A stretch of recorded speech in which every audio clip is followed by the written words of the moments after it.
Add to stream. There you go. That's the button I need to press. Oh, Hello, everyone. Kayla, your shirt is amazing. Here, I fixed it.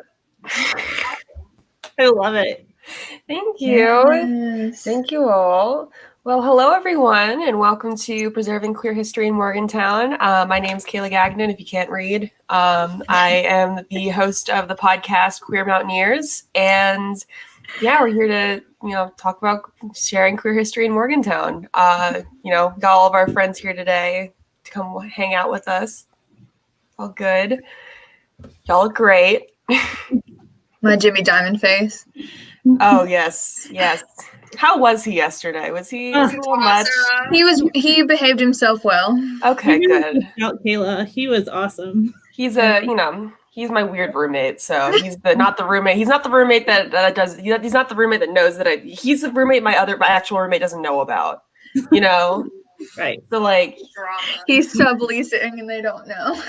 Yeah. Well, he has a lot of swag and charisma. You better watch out for that other roommate. He might seriously. It's true. I'm glad that you got the rest that you needed. Seriously, I took a real nice long nap yesterday. I feel a little more energized today, which is good, I missed you. It was a great day. Yeah. I'm glad to be back today and helping out with the stream and all that good stuff. Yeah, thank you. Well, thank you for having me. This is so much fun. So for people who don't know me, like I said, my name's Kayla. I am the host of the Queer Mountaineers podcast. I started it my sophomore year of high school. Yeah, I know he's loud, Billy. I know Jimmy Diamond's loud. I live with him. But making an emotional speech here, gosh dang it. Anyway, so I started this podcast my sophomore year of college. I'm a senior now, so it's about 2 years old now. I'm still kind of working on season 3. It's been kind of a bit of a roller coaster with like schoolwork, internship work, so I haven't really updated the podcast in a little while, but I do have some episodes saved on my computer. I just need to chop them down and make them prettier. But I've had the pleasure of being able to meet so many incredible people through this podcast. I kind of made it as a way to meet queer people in the community. I didn't come out until I was in college. I didn't really have that much of a community growing up because, I didn't really accept myself. I kind of had however, for people out there who are queer, kind of know like the little moments where you're like, maybe, and then you immediately deny it because, compulsive heterosexuality, that kind of stuff. So getting to college was kind of like the first time I was able to be openly queer and to be able to find people who were similar to me, And the podcast definitely helped to create those kind of opportunities for me. It allowed me to, stretch out my skills as a journalist and an interviewer and all that stuff, and enabled me to really build a community around it. All of these people who have followed, retweeted, liked, listened, all of that. It means so much to me. So for everyone who's listened so far, especially when I just got started and didn't really know how to operate a podcast and was recording on GarageBand, The funny thing is I'm kind of back to GarageBand now, but I actually know how to use it. Well, that's good. Yeah. They're the real ones. We appreciate you. Yes, absolutely. And it's enabled me to get, connections within Morgantown Pride. And I'm here today helping them set up their virtual Pride events. So Round of applause for Kayla. thank Could not do this you. again without you. Yeah. Aw, Really? that's so sweet. True. Technology's Really? hard.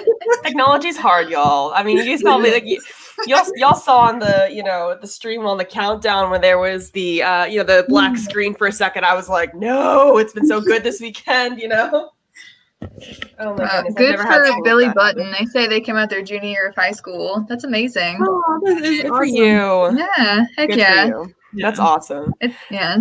Yeah. It's It's hard to know, like, when you're younger, like yourself sometimes. absolutely. So it's cool Yeah. that you're able People to are do that. constantly telling you don't know enough about the world to make decisions. So Mhm.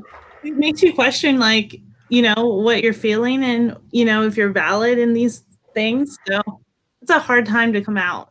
Like, Absolutely. Oh, God. So I came out to myself when I was in high school, but I didn't really come out to a lot of people, Yeah. So that was definitely, like, I can definitely relate to that. So what's interesting is seeing this podcast evolve and its, like, purpose, There's been, what started, it was kind of more trying to build a community, trying to get to know people, all that stuff, being this nervous little freshman on campus, just figuring her way around. And it's definitely evolved to become more important. It's not that it wasn't important before, but now I understand how important it is, because there's such a, I'm going to use a vocab word here, meta-narrative approach to the queer community in media, whether it's TV shows, whether it's, the news. There's a lot of people, painted this picture of Appalachia and West Virginia as this scary, horrible place to be a queer person in. And I, as for instance, it was in one podcast was Eric Porterfield made national news a couple years ago for his comments about the LGBTQ plus community and seeing on Facebook, like, typical West Virginia, that kind of thing. And I was like, yep, that's not everything. Those people exist. Those people exist. But we have people like the board of Morgantown Pride. Everyone give some love in the chat to the board. This event wouldn't exist. All of these, like, we have a rainbow crosswalk now in Morgantown. We have, even if it was virtual, we still had the first Pride Parade. That didn't happen before. Yeah. That counts. That's true. It does count. It So, did happen, and it will happen for them. over and over again on YouTube. Next year will be bigger and better and more so in person. Exactly. Fingers crossed. Exactly.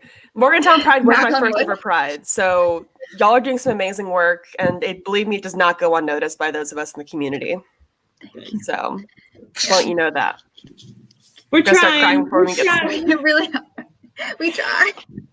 Yeah, well, thank you again for helping to put this event together. It's just been so much fun to be a part of it. And I know I've been talking a lot, but I promise I'll stop talking eventually. Don't do it. We want you to keep talking.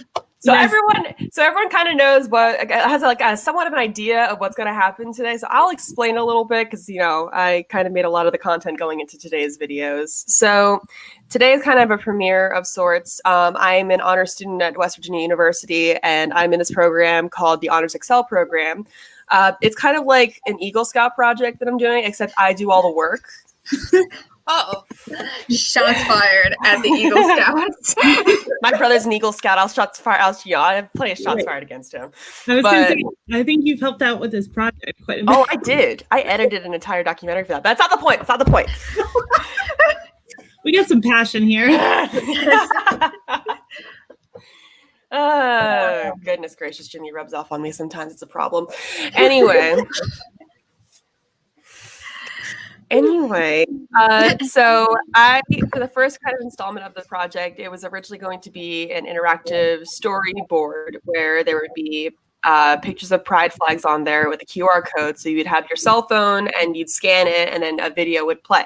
Clearly, we were not able to be around each other because, it's not safe, but we didn't want to, completely forget all of this work that went into it because there's a whole event for it back in March. like right before, literally right before everything, you know, their last meeting, like right before everything hit the fan, you know. But it was really cool to be able to interview these people. I believe there are 5 or 6 videos that I ended up editing together. I asked them the same 5 questions. I asked these individuals who volunteered for this, who were really excited to be a part of it. I asked them about 5 or 6 questions, and it kept them the same throughout the entire process. And everyone's answers was very different, which was really cool. Queer Mountaineers is also one of the biggest messages of Queer Mountaineers is kind of trying to understand like the complicated relationships that people can have, that queer people can have with their home state, especially if they live in a red state.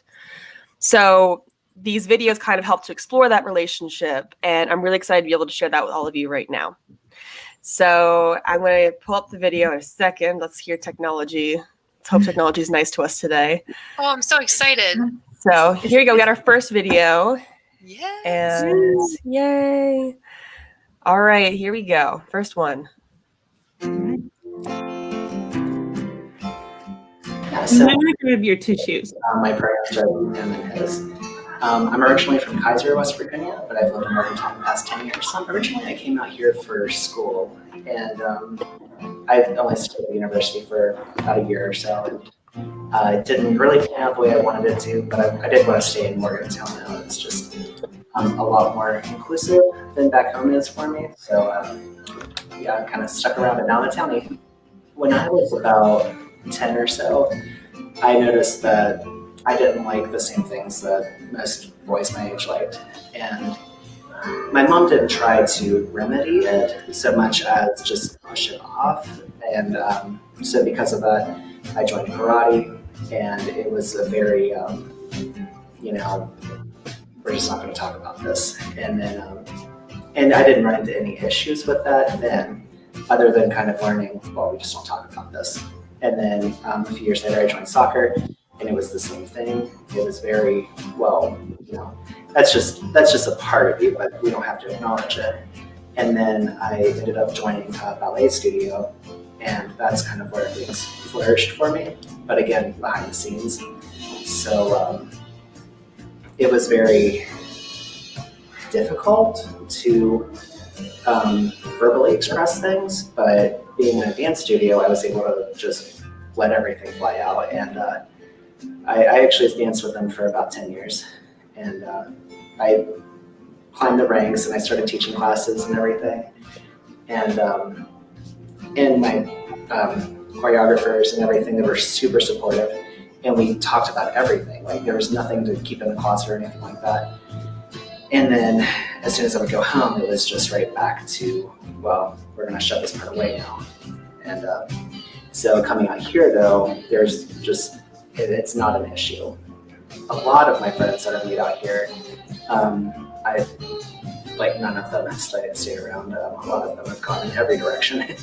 And I think the reason I stay, though, is because even though Morgantown isn't a perfect place, it's still a far better place than where I came from, in Kaiser.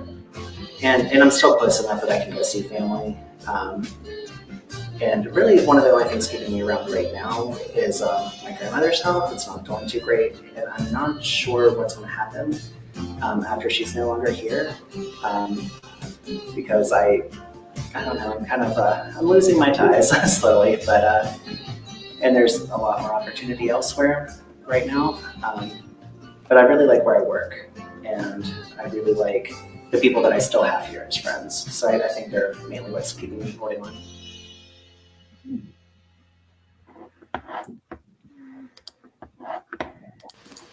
I love that dance was such a uplifting thing for him. Yeah. Absolutely. I definitely it was just so fascinating to see all the different responses that I've gotten to, because like the biggest question, like the big kicker at the end of every interview, because when you do interviews, a little tip for people who do that, who want to get into that, if you have really like kind of like hard questions, kind of like emotional questions, kind of save that towards the end of the interview, because then your person, that allows you to allows the person to kind of get to know you a little bit before, kind of, ask that question, So it was definitely like the one that always got me in the end was the very different answers that I would get every single time, ranging from like bittersweet to, tearjerker, super sweet, hurt your teeth kind of sweet. Like, It was hard to hear that, like, he's losing his ties to here. And I think that's a big reason why Morgantown Pride's so important, to build those communities so people don't feel alone and don't feel like that their ties are ruined or that they're losing their ties, and like try to build a family around them. Yeah. And Morgantown is a unique place. In the state, it is, one of the bigger, areas. The university, obviously, there's a lot of students that live here. I'm one of those students that lives here almost year round. So, it's definitely a very unique environment, and I'm really happy to have been, to be a part of this. Yeah, it's hard because people are so transient because, they're here for college or, school. And then once that's done, they'll leave. And so hopefully, like Rosie said, we're able to build, ties to place, and that people feel like they have a community here. Absolutely. Absolutely. All right. Y'all ready for the next video? Yeah. All right. Yes, please. You might recognize this person, Elizabeth.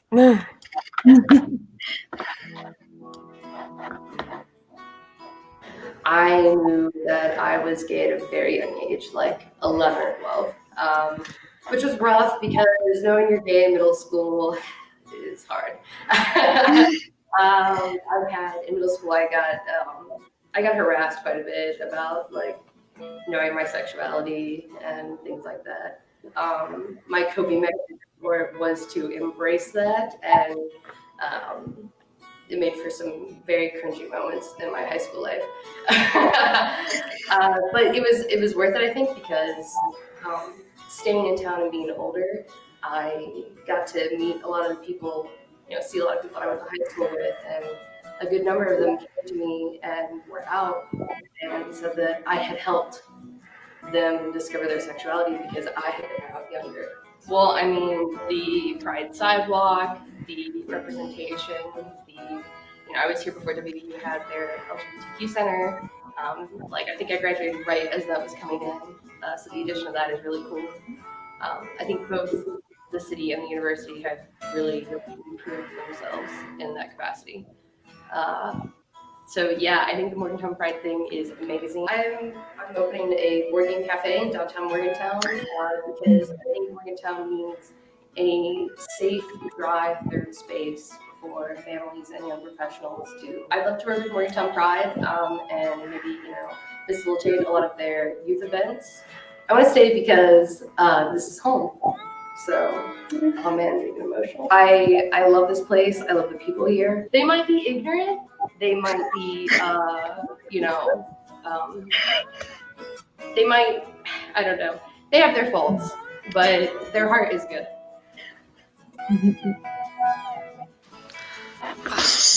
Love that. Rosie, not Rosie.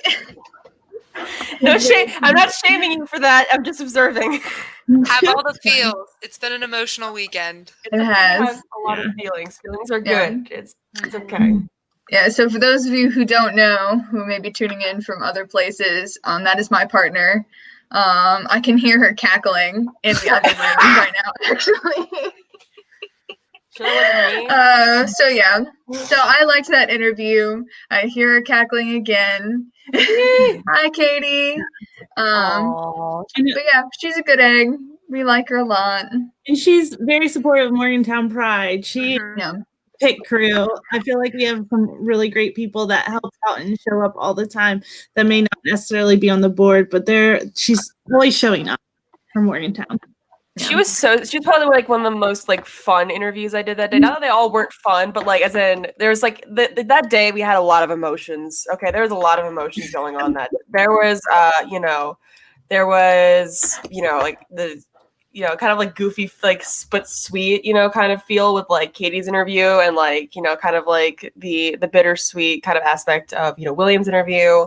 There were so many emotions, but it was just such a cool day, you know. Like I waited a little while before I edited anything, just because, you know, there's just a lot to process. Good, you know, I mean that in a good way, you know. Yeah. And then like there's us who were like in the hallway practicing a burlesque show that never went up because of COVID. Sorry about that. LOL. Also, Katie never got to open that board game cafe. Alas. It was right when COVID started. Unfortunately. So, alas, but maybe one day in the future. We'll Again, see. this is like kind of a screenshot of what things were, you know, back then. You know, back then I mean a few months ago. Which honestly, let's be honest, you know, let's be real here. 6 months ago. 6 months ago feels like much longer than that. You know. Yeah. Like another lifetime. 6 months ago to the day when the state shut down a little bit.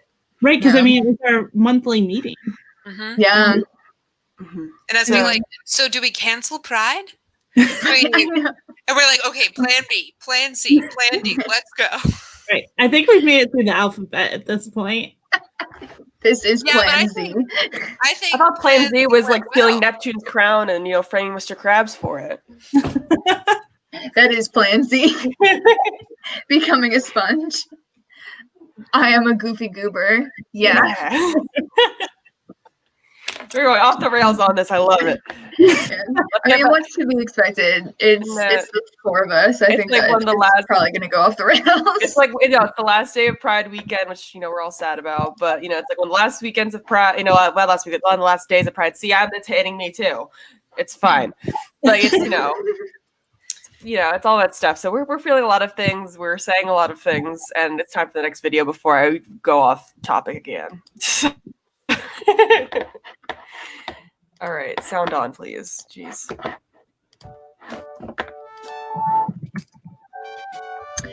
My name is Lori Fema. I'm originally from Raleigh County, Shady Spring High School. My pronouns are she, her. I have to say I had a really privileged and awesome upbringing. Very heavily involved in 4-H in my county. So that was really great to have a community of people. And it's funny how you see queer folks that are in a group sort of also find an inner group with each other. And we did that there, so that was really nice as well. It's kind of interesting how things can work out as nothing's necessarily said. You just sort of come together like some sort of magnetism. I'll say I didn't really realize I had any queerness or sexuality until I was, not consciously at least, until I was a freshman in college. So that was about 4 or 5 years ago, give or take. And you went to school here at WVU, yes, I went right? to school at WVU, studied biomedical engineering. Yeah, and so I'm very excited to have a job in Morgantown. So I didn't have to leave the state to get a job, which is a lot of the trouble with people in my field. Well, I'll say part of it was financial decisions that when I was undergrad, I received a loan/scholarship that I basically pay back without interest every year that I work in West Virginia in an engineering degree. But regardless of that, I did want to stay close by, especially to, my family. I really like visiting them often, and getting outside of a 3-hour or 4-hour radius of driving I was not something I really wanted to do. I have 2 younger siblings that still live at home, and I like to hang out with them a lot. So being a West Virginian, maybe it's the smallness of it all. Small town feel, being able to go to Kroger and recognize a bunch of people and have nice conversations. I really like the small town feel. And I've visited a lot of big cities. My sister lives in DC right now, and I get the sheer amount of people in an area it throws me off a lot. So, but I really like how West Virginians seem very friendly to one another. I know that a lot of queer folk in West Virginia don't feel comfortable staying for, obvious reasons that are obvious. Our legislative branch is not friendly to us. There's a lot of people here that aren't very friendly to people like us. But I have the tendency of if I want to be somewhere, then I'm going to be there no matter what. I'm going to make it our space so that we can exist there. If I want to be a part of something, I'm not going to let people not wanting me to be there stop me. And I want to be a part of West Virginia, and I want to live here, and I love it here, and I'm not going to let anybody stop me from doing that. Oh. Yes. What a great message. Yeah. Yeah. I love Taylor. She's super cool. As a volunteer. Yeah. I mean, she had wanted to get into being like more active with us before COVID. Now everything's just kind of like off the rails. I have to bug her about joining our public meetings again, but she's a cool kid. Yeah, it's so nice to kind of see that kind of optimism with, like, I'm just blown away by, like, even though we had, like, about 6 people there that day that came in for interviews, we, still got such a wide range of responses to, these questions. It was just so fascinating to see that, it really shows the kind of like the diversity of experiences. Now, I do want to include more. I'm going to continue this project. I'm not graduating yet, so I will be doing more interviews, more videos, all that stuff. So if there's anyone who's a Morgantown resident, queer Morgantown resident, I definitely also want to include more people of color in this as well. I know that this is a very white group, but I want to make it better. I want to make it more diverse. I want to encapsulate more people. I want more experiences, all of that stuff. And I'm seeing some people thanking for subtitles. Of course. I'm really, I want to be as inclusive as possible. I'm sorry for any mistakes that there were. I haven't really touched these videos in months, so I really need to freshen them up a little bit more and do better with the subtitles. But I'm definitely trying to be more inclusive with subtitles as well. Once I get more time, I hope to be able to get transcripts for the podcast. That way people who are hard of hearing or deaf are able to experience the podcast, to the best, the best they can, Here we go. So we're on to our next video. So our next person just graduated from West Virginia this past year. We went to the media college together. He's a year above me. Right now he lives in Pensacola, Florida. I can't pronounce names, guys. I'm tired. So right now he lives in Florida. He just moved out there for his job, which is awesome. And, he's very well spoken, and it was really great to actually be able to sit down and interview him after knowing him for a couple of years. So here's Darren's video.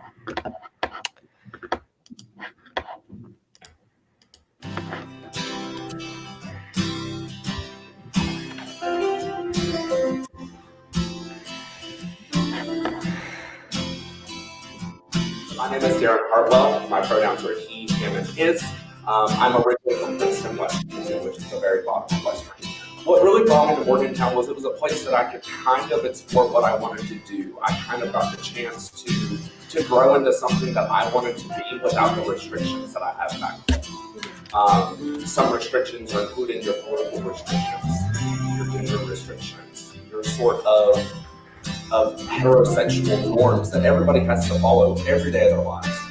When it comes to Morgantown, it was kind of a chance to flourish into this gay monster that I've become, for a lack of a better term. But it was a chance to really find myself and find what I was passionate about too. But in the 4 years of being here, it's been a chance to kind of find what I am and find who I want to be.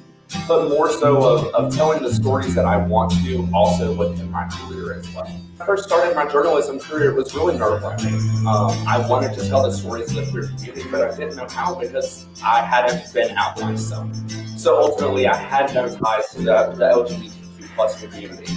I had no way to develop these connections because I never stepped foot into a gay bar.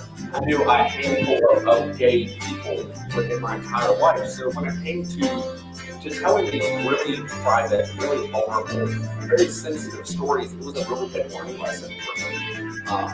Making sure that I use the correct pronouns, making sure that people are addressed in the correct way, making sure that the subjects that we're talking to feel as comfortable as what they can with myself, the stories that I'm going to tell to. At the end of the day, it's been a really big learning lesson of making sure that you're representing everybody as equally as possible, but also making sure that you're telling all the right stories. Not just a one-sided story because I'm passionate about the queer community, but also making sure that we're getting representation from as well. It was really hard to feel that you were worth something when everybody else thought you weren't allowed to say anything. Everybody back home is still very religious based. So a lot of their morals and their religious values come from home. And that was really hard to overpass, especially when I'm still growing away, but still receiving negative reactions. I've shut out family, I've shut out friends, I've cut communications with a lot of people who were there who loved me, but they loved straight at me. 75 pounds heavier and eating my emotions because I didn't feel like I was adequate enough. I felt that I couldn't be equal. I felt that I could grow this glamorous, sassy, hard-headed, ironic, foul-mouthed monster that I've become. But at the end of the day, it was a chance to really grow and take learning lessons, both as a queer individual, but also as my own person, too. It was a learning lesson to not take what everybody else has to say to heart personally. You kind of have to have that own voice within yourself. You have to be able to have a chance to speak on your own action. So, of course, right when I talk about being inclusive, being accessible, there's no subtitles and the music is too loud. I am so sorry. I apologize in the comments as well so people can read it. I am so sorry about that. I thought that I got around to fixing it, but turns out I didn't. But I promise once I finish premiering all of these, I will fix those videos and make sure that I, put the subtitles in, lower the music a little bit, all of that stuff. So I'm sorry. It's not like we were busy this weekend at all. So. I've been busy the last few months, I'm going to be really honest. Yeah. Is it just me, or is life busier now that COVID is happening? I don't understand how that happened. Yeah. I don't understand a lot of things either, so... Well, and I think a lot of times we were looking at the schedule and I was like, oh, this is fine. It's all digital, but you don't realize the wear it has on you or the amount of energy you still have to put in. You need more energy to make it happen, Hey, Spot. How's it going? Got more friends online. Yay. Yeah, well, for sure. I can also, dupe myself into thinking that I have more time to do stuff. So I'm like, I don't have to go anywhere. I'll have all evening to do whatever. And then, it's never the case. All of a sudden, it's 9 p.m. and it's time for bed. Yeah, or 4 a.m, like some of us pick A, B. It's fine. I've had a really normal sleep schedule now that I live at home and don't leave. Could I ask a question without derailing the podcast too much? Yeah, come on in. I was just curious what everybody's favorite part of the Pride weekend was. Ooh, that's a great question. Thank you. I'm going to say I really, really love the garden party. I feel like that was a really well-attended event. It kind of kicked things off, so I was giddy. The energy was just incredible. Everyone was so kind. And that's kind of been feel in the Zoom rooms all the way through, I feel like. But I think that just was I don't know. I left that meeting feeling high on life, super excited for the entire weekend. I think that energy kind of carried me through. So I'm just really excited that it started, I think, and overall, everything has exceeded my expectations since. What about you guys? I know I really liked the speed friending events. I genuinely just thought people were really funny with their answers, and we were just all there to make friends. Very pure event.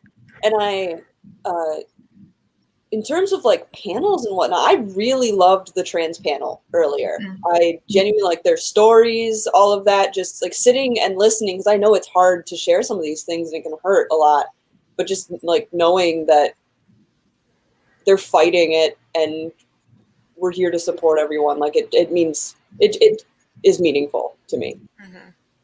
Totally. I certainly have. I really enjoyed all of the panels that we had today. Honestly, every time one ended, I was like, "Yes, we're gonna fight all of the hatred in West Virginia, and we're going to win, and yeah, we're going to do it. It's going to be great. Yes, going to join everything, and it's going to be amazing. So I got really pumped up after all of those. I also really enjoyed Drag 101. I was seeing a lot of that in the comments, which is awesome. And I really liked our parade. I loved filming the parade. I loved watching the parade. So I've had a lot of fun this weekend in many events. What about you, Lucy?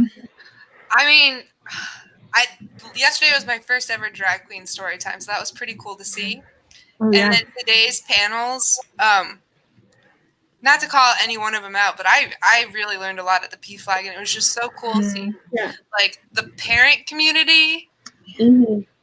I'm at that age where I'm like kind of almost there, and it's just so cool to see the support from that end and hear the parents talk. I loved it.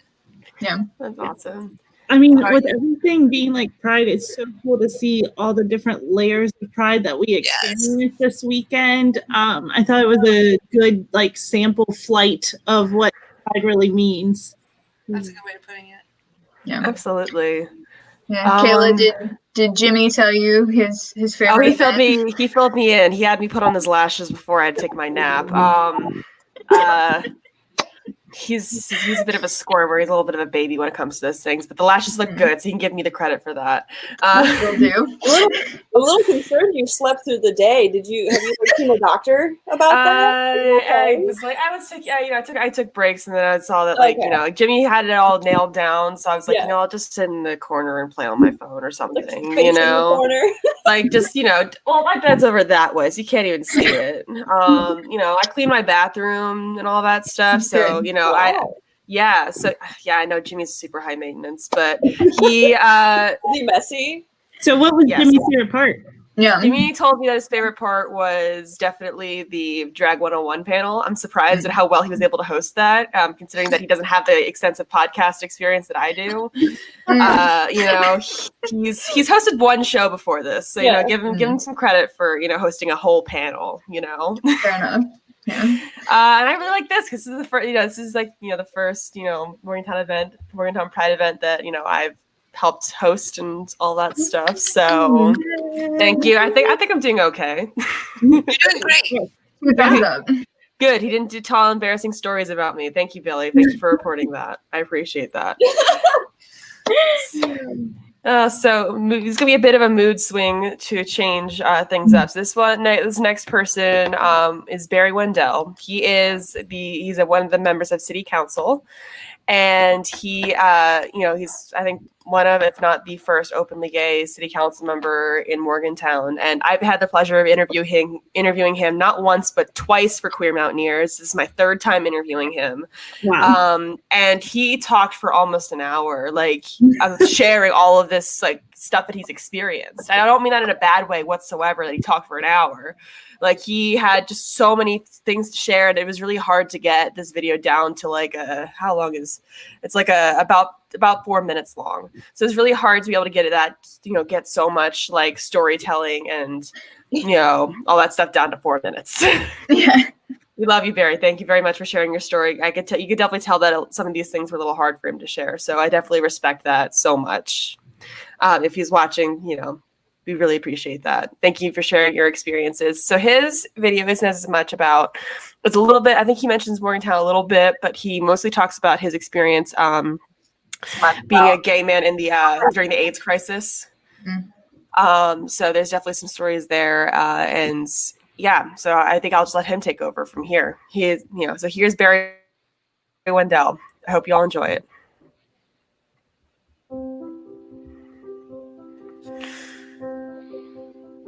So I'm Barry Wendell. I'm on the Morgantown City Council. I'm also the husband of Rabbi Joe Hample of Tree of Life in Morgantown. I'm originally from Baltimore. I lived in California for 27 years. So I moved to Miami in 1978. I was 28 years old. I've been out since I was 22.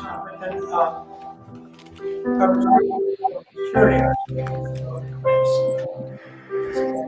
so I started to hear about AIDS in 1982. I was coming out of my friends who lived there. We were all more than 65 or something, or they were sick. So one guy came in, handsome, really handsome and like my age, early 30s. And he said that he lost 30 pounds in a month at work. And I went to the doctor. The doctor said you need to stop working. They asked you what you see, and I said it's fine. It doesn't have any symptoms. He just came back and he was denied. He came in and appealed it. I took the appeal, sent it off. Comes back a week and a half later. We asked the doctor for his medical records, and the doctor said he died. I just saw him 2 weeks ago. I was 33, and I thought I have to just stop being gay. I mean, I had 10 years of being gay, and it was really good. I told the shrink I can't be gay anymore. So I'm just going to be straight and maybe I'll get married and some kids. And he said, well, that's crazy. And I started crying. And I said, what are you crying about? I really love being gay. I just hate to give that up, but I don't want to die. So, and I couldn't see getting married for a man. That was crazy. I decided, well, the least I can do is, I joined the temple in 87 and I finally came back out. So I joined a group that the education phrase. There was a group on methodologies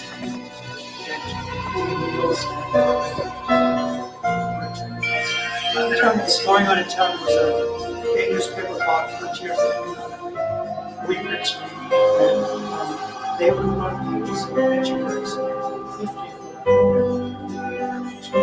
50 pictures of all of these men who had died in the last 2 weeks. It was just heartbreaking, and you'd look and see if you knew anybody. Sure enough, there's somebody I know, and I didn't know that guy was gay, and it was just heartbreaking. And I took chaplain training.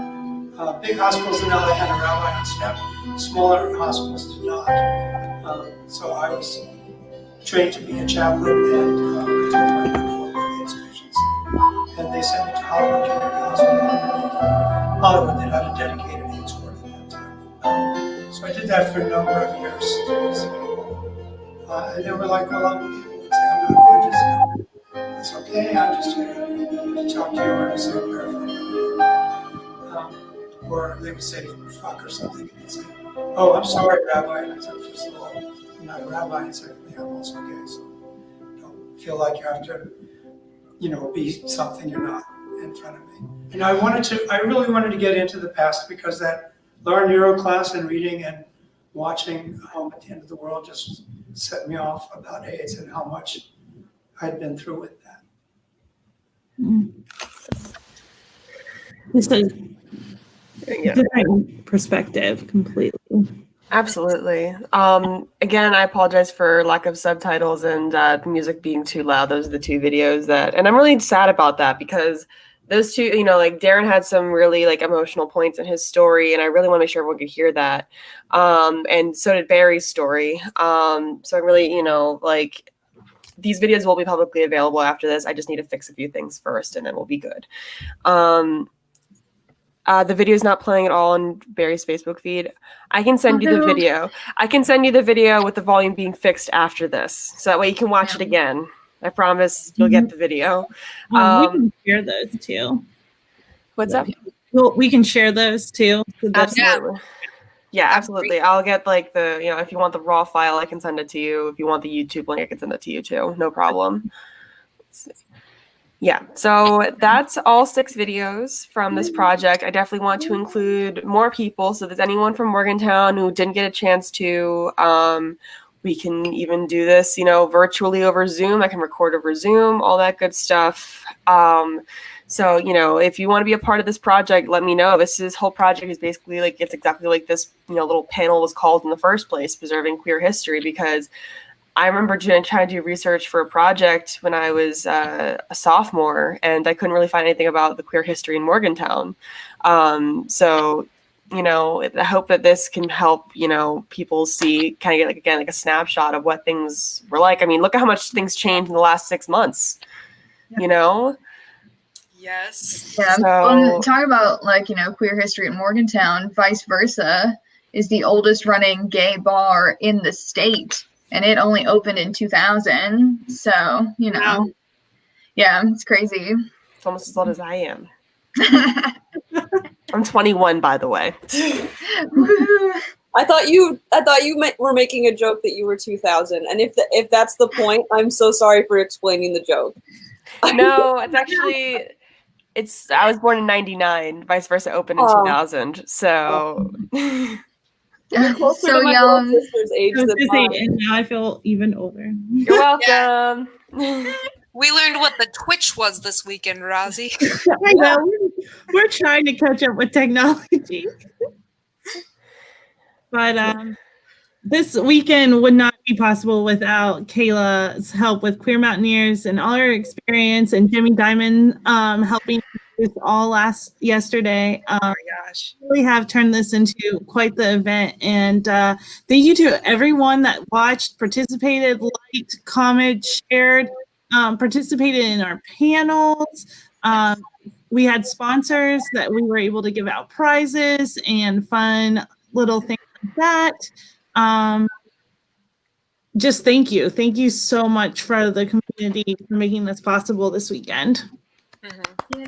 Round of applause.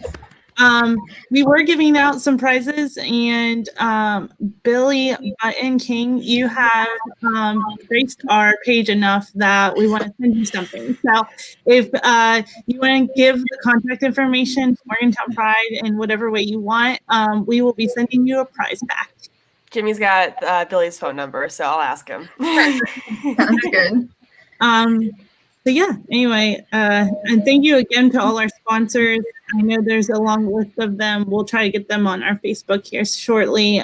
They were also featured in our parade portion of our time. We couldn't have done it without you. Yeah. Can you also give a thank you to the board, by the way, in the chat? I know I'm outnumbered with the, the board here, but seriously, send some love reacts, text, if you're friends with them, direct message them, send some love, all that stuff. Because seriously, this event wouldn't have been possible without you guys literally had to pivot from one thing to the next as things changed in the world. You gotta give yourself some credit for this, because this obviously was not an easy undertaking, and y'all do so much good for our community. So I just wanted to thank you for that, on behalf of the audience, Thank you. We might have done one or two things. Well, and be expecting more virtual content from Morgantown Pride as we move forward with hopefully using our new streaming platforms and stuff like that. Definitely be expecting some more virtual content from us, and we are excited for the days when we can actually meet again in person.